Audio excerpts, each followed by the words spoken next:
And greetings. Thanks to everyone for coming out tonight to our group author reading. This reading is brought to you by Strong Women, Strange Worlds, which is a group of authors supporting authors. Our mission is to elevate the voices of women and non-binary authors of science fiction, fantasy, and horror through events like our bi-monthly virtual quick read sessions.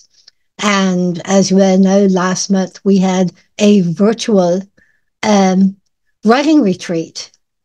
You can find out more about Strong Women, Strange Worlds in the handout we've provided in the chat and by visiting our website, a link to which will be added to the chat at https Strong Women, Strange Worlds, one word, weebly.com. And I'll put that in the chat right now.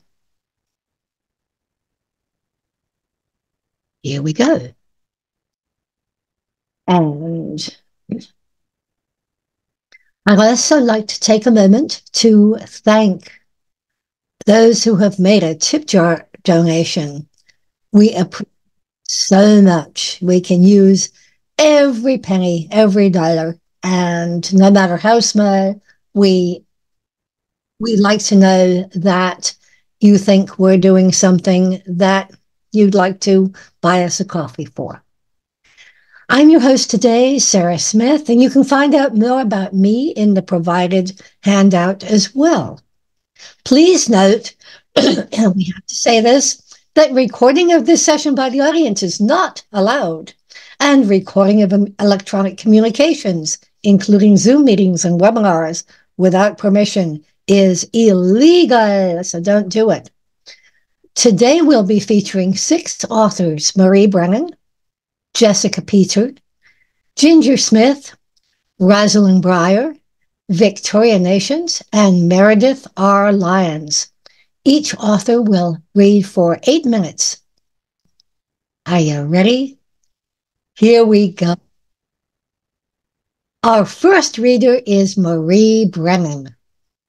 Marie Brennan is the World Fantasy and Hugo Award-nominated author of the Memoirs of Lady Trent, The Onyx Court and the Fantasy series, several films, and over 80 short stories. As half of Emily, she also writes the Rook and Rose trilogy. Marie, take it away. All right, thank you very much. So the cover there says M.A. Carrick because this is a collaboration between me and my friend Liz Helms. The selection I'm reading is from early in the book, when our con artist protagonist, Wren, has been invited to go slumming with a group of young nobles. They've just been ambushed by a famous hooded vigilante whose mission is to oppose the aristocracy. And unfortunately for Wren, she's currently posing as a foreign noblewoman. So you'll actually hear me accent switching a little bit in this, as it's the difference between her outward persona of that foreign noblewoman and her inner thoughts, which are in her natural accent. Before she could think the better of it, Renata stepped forward. Her shoe came down on the blade of Metzen's sword just as the Rook crouched to pick it up. As I understand it, Alton Metzen gave the actor a chance to defend himself in an honorable duel, she said. Surely you can do no less. The Rook straightened slowly. Even close enough to touch, she could make out almost nothing through the darkness of his hood. The deeper shadows of his eyes, the line of his jaw. Like the stars, she saw more when she didn't look directly. Then a glimmer of a smile came into view. In 200 years, no one had unmasked Nadeja's outlaw. Seeing him now, Wren was certain the hood was imbued to hide his face. The Rook could have been anyone, old or young, Leganti or Versenian or Nadejran. The Rook said, I could do less, or a good deal more. Their audience was growing as people crowded to watch the scene, but his murmur was for her alone. Then it lifted up with mockery for everyone to hear.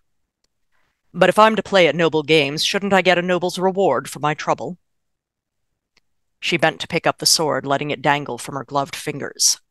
What sort of reward could a man like you want? It took every ounce of deceit she possessed to make the question sound dismissive. What mask have I offended, meeting the Rook as a noblewoman? A man like me wants for little. The hood dipped to the sword in her hand, then rose once more. But as there's such a treasure, I'll take the Alta's gloves. Her fingers tightened on the sword's hilt as the onlookers gasped. Most of those watching were common Nadedrans who cared little for Leganti ways. A few of them laughed. The nobles didn't. People of quality were not properly dressed in public without their gloves. By their lights, the rook might as well have demanded she strip. A fair duel, Renata said, wrapping her hand carefully around the blade so she could offer the sword hilt first. And if you win, then a single glove. Her tone implied doubt. Inwardly she prayed, I hope you're as good as the stories say. Agreed. The rook took the hilt, sliding the flat of the blade along her palm like he meant to cut his prize away early. I trust you'll remind me of the rules if I stray. You nobles make simple things so complicated. Flipping the blade, he tossed it to Metzen and drew his own. Metzen caught it, his previous swagger returning. I'm more than able to school muck-rutting scum like you. Don't worry, Alta Renata. I'll hand you his hood when I cut it off. The rook murmured, She can make gloves out of it. Uniant. His blade swept down and up to a high stance as he spoke the opening challenge. Metzen's grin slipped. The rook might claim ignorance of noble rules, but he knew the proper terms and forms for dueling. Tuat, Metzen spat in answer to the rook's challenge, and barely finished cutting his own salute before he attacked. Within 2 heartbeats, Wren knew she hadn't gambled foolishly. The rook dropped immediately from the straight-armed Leganti stance into the lower Versenian one, and met Metzen's charge without flinching, parrying the nobleman's thrusts with a few quick angles of his wrist. And he respected the rules of the game, passing up an opportunity to stomp on the arch of Metzen's foot, the way Wren would have done in his place. But she was a former river rat, and he was the rook. He could be brutal when necessary, but it was his flair that won him the hearts of the common folk. He danced out of the path of Metzen's thrusts with a little lace step, and when Metzen made the mistake of rushing him, the rook stepped in to meet it, locking them body to body in a brief circling waltz. Only a swift tilt of his head prevented Metzen's spit from flying into his hood, and he let go just in time to avoid an elbow to the jaw. The hood turned toward Wren. Remind me, Alta, are elbows permitted? They are not, she said, suppressing a laugh. I thought not. The tip of his blade rapped Metzen's arm hard, right where the nerve ran between skin and bone. Mind your manners, boy. The blow and the words were both calculated to enrage, but the increasing wildness of Metzen's attacks only left him vulnerable. Almost too fast for Wren to follow, the tip of the rook's sword snaked through the looping guard of Metzen's rapier and wrenched it from his hand. Metal grated as the hilt slid down the rook's blade. He twirled the trapped weapon in a full circle like a child with a toy, then tilted his hand so Metzen's sword flew clear. It flashed through the open air and sank without a trace in the waters of the canal. I believe that's Ninot, the rook said. Do you submit? I do not! But I thought being disarmed was a clear loss under the rules. The rook stepped back, placing himself by the wall of the bridge. Alta, you're the closest we have to an arbiter. Will you call Ninot? She pulled herself back into character, relaxing from the impassive posture she'd held during the duel. Assuming the rules are like those of Sataris, then yes, to be disarmed is to be defeated. Ninot. Metzen took a step toward the rook, hands curled into fists. That rapier was imbued by the swordsmith Vicadrius herself. There isn't another like it in Nadejra. The rook sheathed his blade. Then by all means, go after it. Renata saw the move coming. So did the rook. She suspected he'd invited it. When Metzen charged, the rook faded out of the way and applied boot to rump. The kick provided the extra momentum needed to send Metzen flying over the rail and into the canal. Though I believe it landed on the other side of the bridge. You might want to check there. The rook called down over the laughter and cheers from the onlookers. He hopped onto the rail and bowed. Then he turned to Renata. Now we see whether you, like our local nobility, will break the rules when it suits you. I believe you owe me a glove. And I will end there. So yes, that is from The Mask of Mirrors, which is the first book in the Rook and Rose trilogy. The trilogy is now complete, if you are someone who likes to be able to binge the whole thing in one go. And I am giving away a copy of that novel, so look to our hosts for the details. Thank you, Marie. That was lovely. I loves me a good good bit of sword play. Our second reader is Jessica Peter. Jessica Peter is a Canadian writer of haunted fiction. Her work can be found in places like the No Sleep podcast, Apparition Literary, and Cosmic Horror Monthly. She is co-editing Howls from the Scene of the Crime, an anthology of crime horror, which will appear in May 2024. Jessica, over to you. Thank you. So I'm going to dive right in. I am reading a semi-comedic Victorian-era horror from Collage Macabre. This is A Study in Umber. On a long table in the Castle Dunlevy dining room lay the mummy, hidden by a stiff brown bag. A faint beeswax scent emanated from the sack as Bertram Roberts, recently Lord Dunlevy, Bertie to his friends, waited for the 4 select men of his gathering to pour themselves sherry and Madeira and filter over. Bertie had dismissed the servants, so there were only 5 souls in the manor, small enough to rattle in the big space. Ahem. Now that we're all gathered, let us begin. Bertie moved to the toes of the mummy, looking down at the humanoid shape in the drab bag. He slipped the itchy brown fabric down, unveiling the top of a wrapped head on the other end. The other men murmured, but no one spoke outright. Bertie filled the space with a grunt as he shifted the fabric, his face flaming. Bertie's oldest childhood friend, Dr. Philip Hastings, moved forward, jowls twitching. Should I? I've got it! If Bertie could have slipped Philip's hand away, he would have. This was his lady mummy. But that wouldn't be the right approach. No, not at all. When invited, Philip had gone on at length about how he wanted to learn more about ancient anatomy. It made Bertie squirm. Dr. Hastings' passion for the deceased human form was quite distasteful indeed. Thankfully, Philip backed down and allowed Bertie his moment, and soon the still-wrapped mummy was unveiled. The beeswax stench was stronger now, slightly rancid. Underneath, there was something unfamiliar. Myrrh, the man that called himself Melchior said.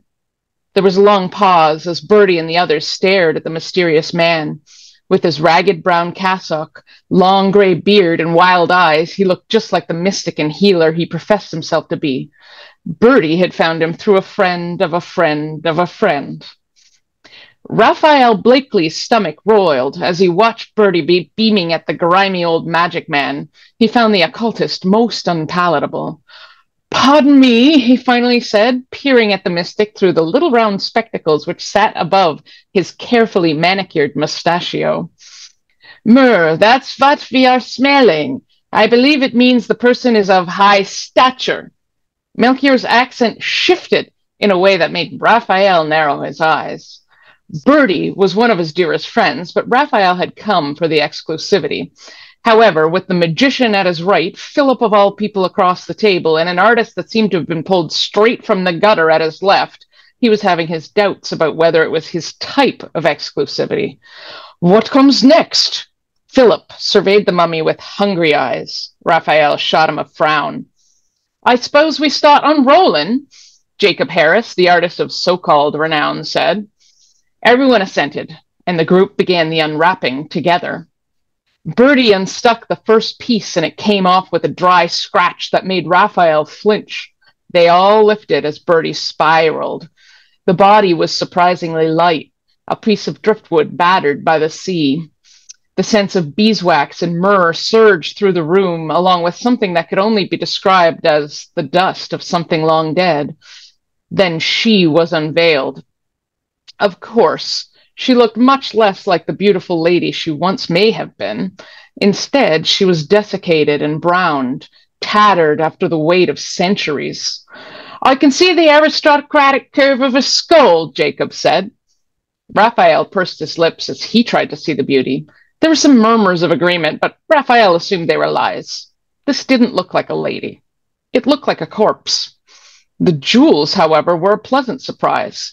The mummy was bedecked with a large cuff necklace and a thick golden bangle on each arm that shone once Bertie polished them with a kerchief. "Not bad," Raphael muttered. "Not bad indeed," Bertie said. After several moments of the group staring at the body, all attention shifted back to Bertie, glowing in his role as host. "And now, Melchior," he gestured at the cassock magician. "He will mix mumia into a drink for our health." Bertie smiled at Melchior, showing too many teeth. "Exceedingly healthful," Melchior said. "Exceedingly," Bertie agreed. "Mumia," Raphael said. "Pardon me, but you expect us to ingest parts of this thing?" The composure he'd worked for shattered like a fallen mirror. "Mummy ingestion can bring great healing," Melchior intoned, accent shifting once again, looking Raphael up and down. "And great vitality." "Vitality, you say?" Raphael's nausea passed quickly. "In what way?" Philip and Bertie both snickered, but Raphael held his head high and ignored them. Yes, Melchior said, sizing him up. "Shining hair, clear skin, and..." He waved his arm lower. "The like." Raphael nodded, perfectly gentlemanly, but inside his mind was filled with how this drink might be the secret. He drifted into daydreams of youthful vigor. Bertie watched as the artist and the mystic worked together to wrench off one arm. The stiff crack made something in Bertie's stomach churn, but the rest of the group didn't seem sickened, so he stood firm. They pulled off the bangle and handed it to him, crumbling the dried flowers in the armpit to dust as they did so. Something flip-flopped in Bertie's chest, but he soldiered on. He had to. "Well, there we have it," he said bravely. It only now dawned on him that the mummy wasn't just a mummy. It was a dead body. It had been a woman once, a lady. But it was much too late to worry about those fine details. Melchior was already at the side table, grinding the hand in a large mortar and pestle printed with arcane symbols. "Wonderful," Bertie choked out, as Melchior shambled over with 5 small glasses of brandy on a very shaky tray. "Gentlemen," Melchior said, seeming quite English as he did so. "This has the powder in it?"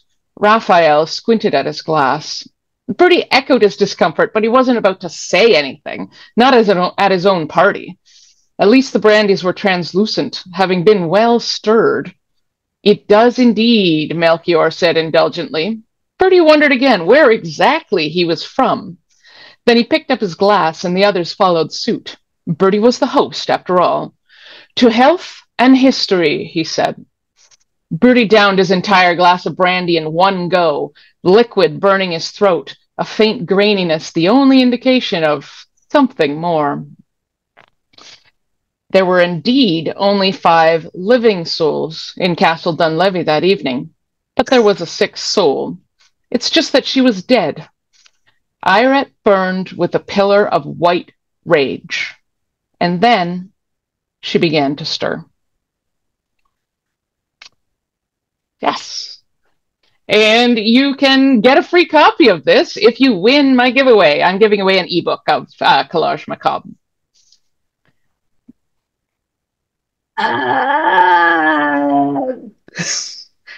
Thank you.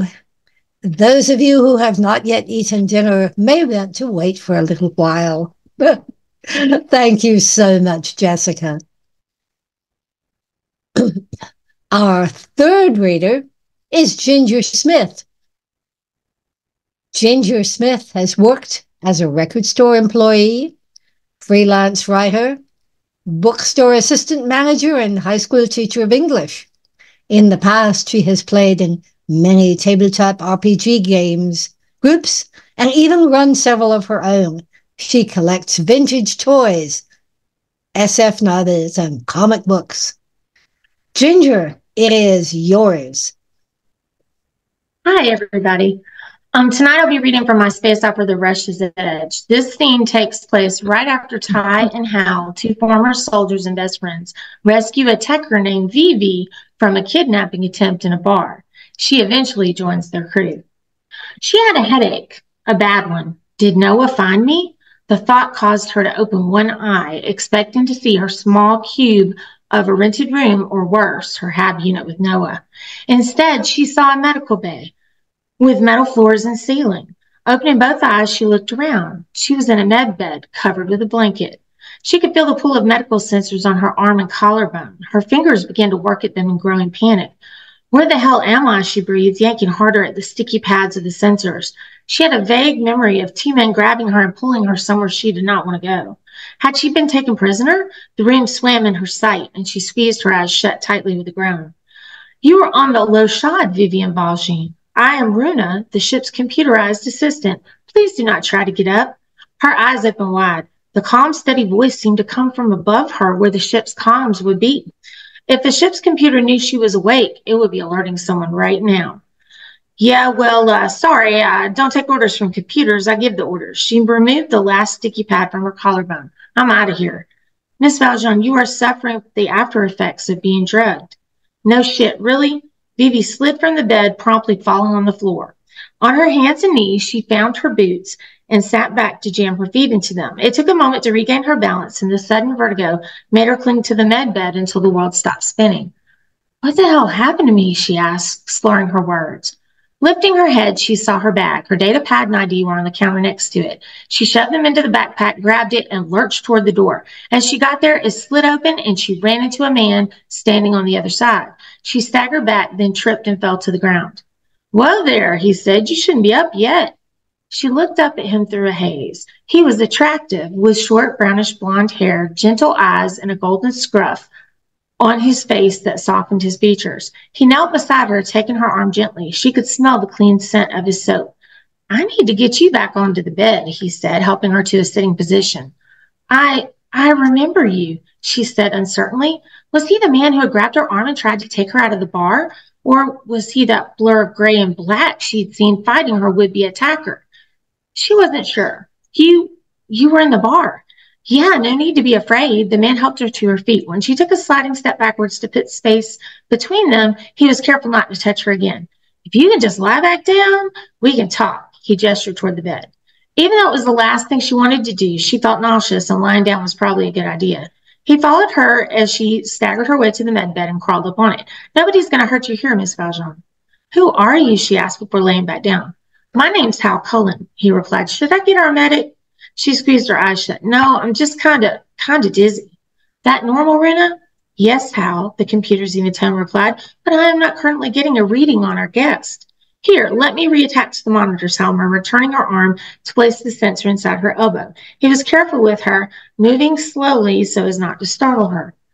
Did you guys kidnap me, Bibi said, clutching her backpack to her with one arm.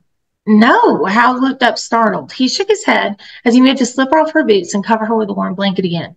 No, there were guys in the club who tried to snatch you, but I saw it and came after you. She began to remember the blind man attacking the one who had yanked her up with a hand in her hair. Oh, right, Vivi nodded, her eyes growing heavy again. I kind of recall seeing you fighting with someone. Yeah, you're safe now. Our medic said you probably need to sleep a little longer. But I'm not sleepy. She lay there feeling both nervous around this total stranger and more exhausted than she'd ever felt in her life. He took a seat beside the bed and she forced her eyes to stay open, wanting to keep an eye on him. But within moments, she lost the battle. When Ty entered the common area later that night, he saw Hal at the table eating a protein bar and drinking a bottle of water, his standard fare after a rush or a night of drinking. He was reading something on his handheld but glanced up when he saw Ty's. Barrel with our guest, Ty asked. Yeah. Ty raised an eyebrow. You good? 5 by 5, Cap. Ty was glad to see that Hal was back to a calmer state of mind. The rush had been a short one. Like all bats, Hal was subject to a stronger reaction to adrenaline than those born normally. Seeking the rush was built into his biology. Rushing bats were at the top of their physical and mental prowess, but it took a great toll on them. Ty's regiment had been made up almost exclusively of bats, so he knew them well enough to help Hal manage the more aggressive facets of his nature. Bats were raised to serve in the military, so the rush compulsion wasn't a problem until they got their walking papers from the service. They were discharged from their military duty after 7 years. In the early days of the genetically modified soldiers, they tried to keep them enlisted indefinitely, but the nightly programming they underwent made them violent and unstable. Ivor Nash was the last vet to have served 8 years. He had been a model soldier up until he committed the mass murder of his brothers and commanding officers during his sleep cycle. Nash's mind had fractured from all the programming, and he'd moved like a one-man death machine wading through a sea of bodies. They had been helpless. The only one to survive was the highest-ranking Nat officer, to whom Nash proudly reported his victory over the enemy. The officer promptly shot Nash in the face. In his mind, Ty could still see the surveillance footage of the event he'd been forced to watch as part of his training, supposedly to show them what a vat was capable of. Ty had been just as shocked and saddened as his fellow officers, but he also knew there was a darker agenda at play. They'd been shown the video in order to sow fear and distrust of VATs and the new officers, so that they would keep them on a short leash. According to the upper brass, Nash had simply malfunctioned. It showed Ty exactly how they thought of the men and women they sent out to put down uprisings and fight the pirates in the meat grinder of the edge, equipment only. With adjustments in the cap spent on years in service, the government promised that the problems with the VATs were dealt with, safe, effective, and ready to serve. Some of the officers stayed distrustful of the VATs under their command, but Ty had never been that way, especially not with Hal. After serving alongside each other in the ACAS, it had been natural that they stay together. Ty got used to looking after Hal. Knowing the trouble VATs could get into on their own, he felt responsible for his best friend. For a VAT seeking the rush, the Spiral's Edge had plenty of temptations to offer. While Ty didn't follow Hal around every waking moment, he kept an eye on him where he could. Trouble tended to follow Hal wherever he went. Hal's voice broke in on his thoughts. Ty, that girl's face. It didn't happen tonight. Those bruises are a few days old. Yeah, Ty nodded. Did she say anything? No, Hal replied, but someone hurt her. Then those guys tonight. Beryl noticed she's a techer from her node. Maybe she's looking for work, Ty said. Hal read him right away. We could ask her? Yeah, let's see how she's feeling in the morning. Ty got up and headed toward the door. Let me know if you need me for anything. Otherwise, I'll be in my quarters. Runa can monitor our jump. Okay, Cap. Get some sleep, yeah, Ty said. I'll do my best. I'll be giving away an ebook copy to one lucky winner, so please feel free to sign up for that giveaway. Our fourth reader is Rosalyn Briar. Rosalyn Briar is a USA Today best-selling and award-winning fantasy author. She is married to her soulmate and has 3 daughters. Rosalyn loves reading, traveling, and hiking. When she isn't reading or writing, you might find her playing dress-up or gleaning through the woods for wildflowers with her princesses. Rosalyn, take it away. All right, thank you. So in this scene, it features the main character, Mirabelle, who becomes the wicked fairy from Sleeping Beauty. And at this point in her life, she's enslaved to the king who extorts her for her fairy magic. And she's forced to find a canvas or a man that she can draw her healing powers from to heal soldiers who have been cursed under an enchanted sleep. So this is where she's at. She's desperate and she's trying to change fate by changing the ritual. Mirabelle dropped a piece of charcoal into the cauldron and lit it with a trembling hand. Once tendrils of smoke stretched toward the sky, she added acacia for renewal, wormwood and sandalwood for purity, juniper for lust, and nightshade for binding. Some soldiers called it her love spell, but it was nothing of the sort. Her ritual couldn't create love or lust, but discovered it. Having been deprived of her own free will by the king, she would never do that to someone else. Closing her eyes, she let the aromas heighten her senses. Streams of crackling magic coursed through her body, threatening to undo her. There was always so much darkness she tucked away deep in the caverns of her soul. For a moment, she thought about her mother, how Mirabelle had wanted to spin gold, but Xylena wouldn't allow it. Her mother would never allow her to attempt any sort of magic. Your life will be better without it, little spiderling. A tear slipped down Mirabelle's cheek as her childhood screams invaded her mind, as did the flesh-ripping sounds of her mother's punishments. She would desperately beg to use magic against the guards who whipped Xylena for not producing enough gold. I can do it, Mother. A gust of frosty air whipped through the field and returned Mirabelle to her senses. The soldiers stared at her, waiting. They knelt in silence with their arms crossed over their chests, and the only noise came from the crackling bonfires all around the field. She sprinkled dried rose petals, vanilla, and musk into her cauldron. The decadent aroma not only pleased her, but was meant to attract a lover, for that was the only way she knew to bond with her canvases. She gave them her body, nothing more, and in return, they gave her their hearts. Near the ritual's end, she hesitated. Loneliness clawed into her bones like the cold, and she missed her mother more than ever. So Mirabelle did a foolish thing. She slipped Sweet Pea into the burning cauldron, hoping to attract a lover and a friend, a soulmate. She bent over the pot and allowed her ragged whispers to set the embers aglow, spells turning the dried ingredients to flames. A pillar of aromatic smoke rose into the air where it mingled with the ever-cloudy sky, and she gripped the cold hilt of her dagger. As she lifted it to the sky, her magic grew inside, strong and true. Cool, flowing rushes streamed through her veins. All the while, boiling currents burned from her heart to collide with the force that made her wail in agony. She dropped her dagger onto the table and rested her palms against the smooth, worn wood. The pain in her chest spun itself tightly around her heart and tugged outward, connecting to where or to whom she did not know. Why did it hurt her so? Had she performed the ritual too many times? Had she asked for too much by adding the sweet pea?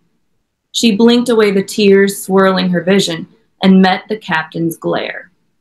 Shaking, Mirabelle raised the dagger to her palm, where there was a scar in the shape of an ancient rune. This one, a simple circle with a straight line connecting two stars. She had never learned what any of the symbols meant. Her mother had never taught her about the fairy enchantments. Nevertheless, Mirabelle could see them glowing in her mind when she needed them.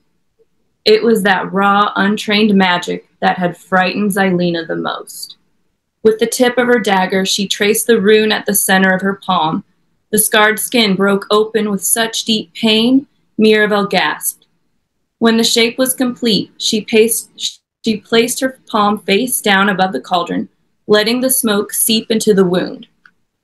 She made a fist, digging her fingers into the open flesh, and dripped precious rubies of her blood into the cauldron.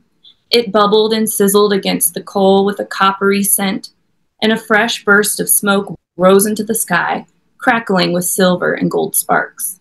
Mirabelle's mouth ran dry and her legs wobbled. She leaned against the table to gaze up at the smoke while her eyesight betrayed her, with wisps of darkness hovering along the edges. The cloud of smoke and sparks swirled high above the field as the soldiers watched with wide eyes. Bursts of tiny explosions in the smoke grew brighter, like a galaxy of stars. She grew even weaker as the magic churned and spelled the name of her new canvas. Sparkling letters began to take shape as they burned against the dark sky. They always started randomly, backward, upside down, and out of order. Then, twisting and twirling, the golden letters became clearer and organized themselves into a legible name, which you'll have to read to find out. And I'm also giving away a signed copy of her Dark Enchantments with this giveaway. Rosalyn, you're teasing us. That was marvelous. Our fifth reader is Victoria Nations. Victoria Nations writes Gothic and weird horror set in liminal places. Her fiction and poetry appear in several venues, including Dark Matter magazine, Fish Gather to Listen, and Mother, Tales of Love Terror. Victoria lives in Florida with her wife and son, who indulge her love of monsters. Victoria, take it away. Hello, everyone. I'm going to be reading a short story today that is from A Quaint and Curious volume of Gothic Tales. It's an anthology on modern Gothic horror. And so there's the Gothic tropes, but it's kind of set in newer settings. And I will be reading something you might want to think of as suburban horror. The title is Scabrous. The shed stood at the back of the yard and stared at the house. It was built by the first owner, the one who cleared all but the copse of trees that hemmed it in. Their branches hung low, dribbling Spanish moss across its face like messy hair falling into filmy window eyes. The aluminum roof bowed from where a branch had fell, giving it hunched shoulders above its cataract glare. Whether shame or furtiveness made it duck its head, when the sun crossed its face and its smeared windows seemed to light with different emotions, fear was not among them. A new family toured the house, and the shed thrummed with each of their steps, shaking awake until it was giddy with anticipation. The first owner had toured the place with the same dazed joy. He'd marveled at the deep yard, large enough to build a workshop set far from the house. He'd set each plank despite the stifling heat, wishing for hands that were too busy to commit sin, for a mind too distracted to follow the dark trail of his thoughts. First 2 walls, then 3, but when he finally closed himself in, gruesome appetites rose in his throat and choked him. The family stood on the back lanai getting closer. The parents asked the realtor for details on lawn care, while the daughter stood at the edge, her eyes on the shed. She had been dubious of this move, holding her emotions back from her parents. But seeing the dark wooden building tucked under the trees like a witch's cottage broke her mask, and excitement seeped out.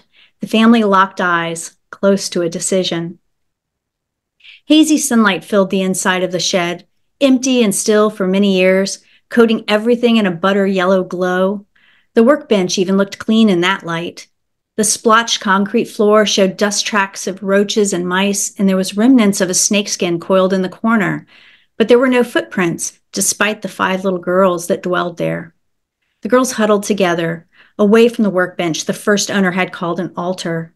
An animated discussion passed through the circle, with open palms and hands planted on hips, their voices kept low so they wouldn't bounce off the wooden walls. The girl in running shorts shook her head, hands rising to her ears as she argued with the girl in a floral jumper. The girl in an off-shoulder t-shirt looked ready to cry, and another in a cotton dress put her arm around her in a practiced gesture. The girl in threadbare shorts and a sleeveless top watched the back and forth without speaking, looking between the windows and the debate of adding another to their playgroup. The first owner had sanctified the shed. Scabrous lichen covered the outside, curled and thick at the edges like his crusted skin where they'd scratched him and bit him. The splotched concrete hid a tooth he'd pried out with needle-nose pliers. Mildew crawled up the window frames in the same tracks as his blood when he'd sliced his fingers and painted the walls. Rot was taking it from inside and out, just as the grisly memories overtook him. When the police had finally come, they were both tumbling down. But the first owner was gone, and the shed built with his body and blood still stood, a squat toad brooding in the backyard. The daughter stepped off the lanai and walked towards the shed. People moved behind the grimy windows, flashes of bright clothes like little girls would wear. They turned and saw her walking toward them, and she was sure of it. Pale faces with dark eyes, topped with tousled hair and maybe a colorful scrunchie. She raised her hand as if to wave and walked faster to the neighborhood girls, the girls she might play with if they bought the house, girls who might be her future friends. Their heads ducked as a long, breathy sigh blew by. The breeze keened in the branches overhead. The girls had heard that sigh before, though it had been a long time. The sound started like grasses rustling, tentative and breathless, as if someone was holding their excitement in and had let it free, the release nearly a groan. One had heard it at the edge of a field behind the house, another from a hedge on the next street over. It had become panting after the man had grabbed them, faster, more guttural as he squeezed them until they couldn't catch their own breath. Voices grew closer in the backyard. The shed shifted, setting its footing, its roof crunching as it arched and squatted deeper as if ready to leap. The floral dress girl held up her hands, gesturing at the creaking walls. Pops and groans told around them, sounds like bones clacking together and sinews stretched until they twanged. The blue-jeaned girl dropped her head, mouthing, "No, no." The girl startled as air sucked in through the cracked frame, a fetid breeze swirling dust off the floor and lifting their hair not at all. 4 sets of eyes stared at the swelling ceiling. The last set stared at the door, willing it to stay closed, willing this family to leave. The shed settled itself, a sharp maw, ready to spring shut and swallow. The realtor opened the door to the empty shed, and the parents exclaimed at the storage space, "Tools, the lawnmower, their old bins of toys would all fit in here. It just needed some cleaning." The daughter looked around for the girls in bright colors that she'd seen moving behind the windows. But everything was grim shades of gray and brown, so dark it was nearly black. So I have a sister story to this that explores the girls a little bit more, and that's what I'll be giving away. I will be giving away a copy of this story, and then the sister story is named Tony, and it's about one of the little girls. And this is a shed that was in the yard that I grew up in, but it wasn't nearly as creepy.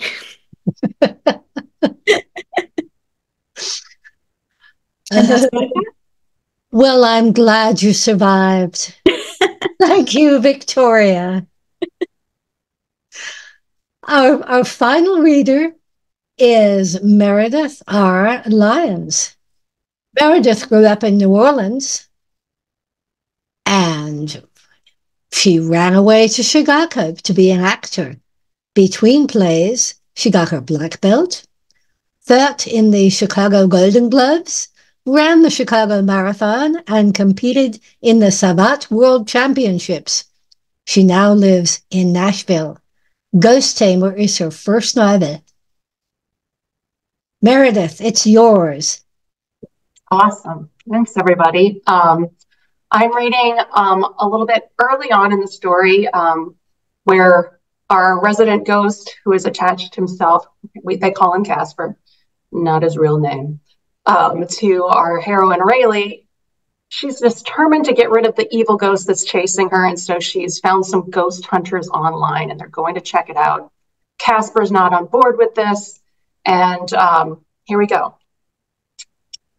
We caught a bus to the West Side neighborhood that housing ads would call up and coming. I sat much farther back than usual because I didn't enjoy watching people sit on or walk through Casper, although he assured me that it happened all the time and was likely more uncomfortable for the living person than it was for him. I noticed that those who did pass through him often appeared to have a sudden upset stomach or a chill afterward, but everyone was cold in February. The ride was long and the day was a frosty steel gray. Buses were almost always warmer than trains, which I appreciated. I kept an eye on the street names and occasionally scanned the directions I had typed into my phone. Casper and I were the only ones to disembark at our stop. I'd already developed a bad habit of holding doors open for him unnecessarily. The sidewalks were largely unshoveled, so I took my time, not wanting a slip to reverse any of the dubious progress physical therapy had made on my injured leg. I looked up at intervals to check house numbers, but mainly concentrated on where I was putting my feet. Casper, however, was taking in the sights. This is a crappy neighborhood. Oh, I'm sorry, where was your mansion again? Just keep your eyes open. Don't get mugged or something. You know, that's something we should discuss. Are you just a useless backseat driver in my life, dispensing opinions like an annoying cartoon angel on my shoulder? Or would you actually be of any use should your hypothetical muggers leap out of the snowdrifts and attempt to rob me of my train pass and the $2 of liquid capital on my person?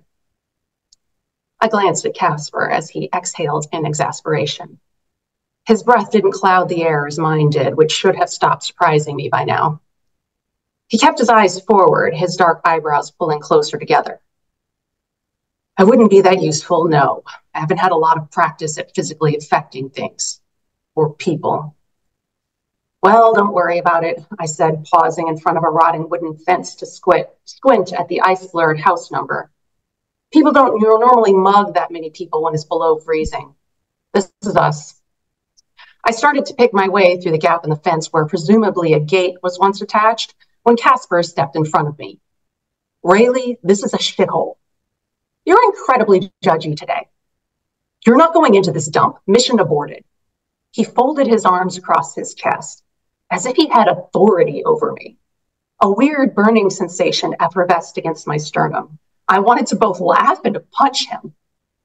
Okay, all those with corporeal forms are entitled to vote on whether or not the mission proceeds. I walked through him. Look at that. The mission is proceeding. I heard something like a growl behind me, but I ignored it and banged on the door. There was a faded, handwritten scrap of lined notebook paper stuck behind the glass above the mail slot that read, Barrett's, Robert, and Marsh, Ghost Hunters, Inc. From somewhere within the house, a male voice hailed. Another answered with a guffaw. There were some thumps, a few more inarticulate shouts back and forth, then footsteps. Casper appeared at my elbow, glaring at the peeling paint on the door, his eyebrows lower than ever. A chain rattled and I heard the deadbolt slide back. The door swung open to reveal a taller than average man with short black hair and hazel eyes. He couldn't have been much older than I was. He was wearing jeans and a faded Johnny Cash t-shirt over a long-sleeved thermal. He gave me a quick once-over and blinked, then leaned against the doorframe and flashed a smile full of even white teeth. It was the kind of smile I occasionally got at the club, approximately 5 minutes before the predictable, what time do you get off work? Well, hello, doll, and to what do I owe the pleasure? Casper snorted. I ignored him. Hi, sorry, I didn't see any way to make an appointment. I got the address on your website. I'm hoping to talk to someone about ghost problems. Hey, you've come to the right place. He straightened and stuck out his hand. I extended my mittened paw in return and shook. Dylan Barrett, come on in. My partners and I were just going through some footage we got at our last job. I stepped into what was probably intended to be a living room, but looked more like a low-rent version of a hacker control center in a B movie. Computers and equipment on card tables lined the perimeter of the space, interspersed with beat-up couches and milk crates containing jumbles of electronics. A couple of mismatched thrift store coffee tables placed with no real care for the room's feng shui held empty pizza boxes and stacks of files and papers. Thanks. I stepped over a pile of unopened mail and into the warmth, pulling off my mittens and pushing them into my coat pockets. I'm Rayleigh. Holy shit, Dylan, this meter's going nuts.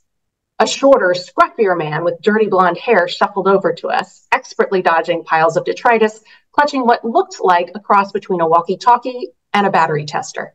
Hi, Chris Roberts, he said, barely glancing at me. He was dressed in an oversized flannel like a shrunken lumberjack. Dylan crossed to his side and gazed at the meter, which had some kind of green on black line jumping up and down on its Game Boy-esque screen. He waved at the last of the college frat rejects, beckoning him over. Greg, are you catching this one on the big one? I flinched when what I had taken first to be a pile of laundry in the corner rose from an overstuffed chair. Greg stumbled over with a larger meter connected to a handheld antenna, tripping over a milk carton en route. The most generic of the three, in a blue polo and rumpled khakis, he waved the antenna around as if he were blowing soap bubbles with it, his eyes darting back and forth between the faces of both meters. Yeah, the big one's going nuts too. This is wild. It started right when she came in. As one, they all looked up from their meters, eyes widening on me as if Christmas and their birthdays had all rolled in the door at once. You have some serious energy around you, Greg said. You must have been around a lot of spiritual activity lately. I heard Casper mutter something that sounded like Jesus Christ under his breath. Well, yeah, I said, that's kind of why. Where do you live? Chris interrupted me again. Is it super haunted? God, I'd love to do a stakeout and see what's causing this. I live in a very ordinary apartment, but I have a ghost standing right next to me. So that's probably why I waved a hand in the general direction of the contraptions they clutched. Those meter things are doing whatever. And I'm giving away a hardcover of Ghost Tamer, which will also make you cry. For those of you on the giveaway, I'll sign it too, and any color you want. Thank you so much, Meredith. And thank you to everyone who came today.